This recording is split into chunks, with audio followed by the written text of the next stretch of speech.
Chapter 1. On the day of Felix Palmer's funeral, his wife Ginny met his mistress Emma. They had met before, of course. The county of Norfolk is not so populous that they could have avoided each other. Their conduct at these meetings had been shaped by Ginny's lofty and wilful ignorance of the situation, by Emma's sang-froid, by Felix's natural desire to maintain an arrangement that suited him. Over the years they had coincided in draughty parish halls, in charity committee rooms, and at the caucuses of local groups concerned with the protection of what, in the decade just beginning, would be known as the environment. They had bumped into each other in Norwich, shopping in Gerald's department store. They had exchanged small talk at exhibitions of craft work, and occupied neighbouring seats at the theatre. Once travelling to London, they had found themselves sole occupants of a first-class carriage. For half an hour, they had found enough that was anodyne to pass the time. Then Ginny, excusing herself with a smile, delved into her bag and pulled out a fat paperback book. She retired behind it. Emma examined its cover. A svelte woman with a small crown perched upon her wimple stood before a manor house with anachronistic chimney stacks. The title was in florid gold script: Wife to Crookback. Emma looked out of the window. The landscape was a sad East England green. Crows wheeled over the fields.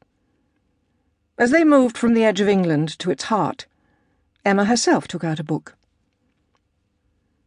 They parted at sooty Liverpool Street, with a nod and a smile.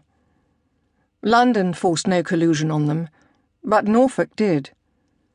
A handful of farming and professional families played host to both. At a round of weddings and christenings, they had made polite, even warm conversation.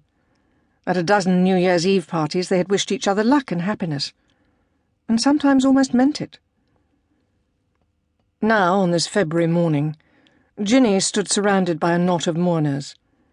Friends and business associates had turned out for the occasion. Felix had been well liked in the district. The church occupied high ground, and a ripping wind billowed coats and snapped at woolen headscarves, and brought a flush to aching faces. The mourners could sense the presence of the sea, hidden from them by a belt of pines. Some of them lingered in the church porch, reading the notices about flower rotors, dusting and brass cleaning. Others stood among the gravestones looking depressed. They had double-parked in the open area beyond the church gate, and would have to wait their turn to get away.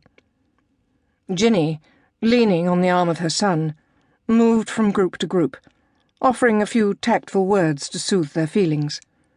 She understood that death is embarrassing. Her own family, her son Daniel, who was an architect, her daughter Claire, who was a buyer at Harrods, had been as gentle and as careful of her feelings as anyone could wish. But even as she deferred the moment, Ginny felt that it was Emma to whom she wished to speak, to whom naturally she should be speaking. Patting her son's arm, smiling up and dismissing him, she made her way across the grass with a short, precisely regulated stride, her high heels spiking holes in the ground like some primitive seed drill. Ginny Palmer was a sharp, neat, Wallis Simpson sort of woman, to whom black lent an added definition. As she advanced on Emma, she took from her pocket a crisp, lace-edged handkerchief, folded it very small, and polished the tip of her nose, a gesture quite unnecessary, but some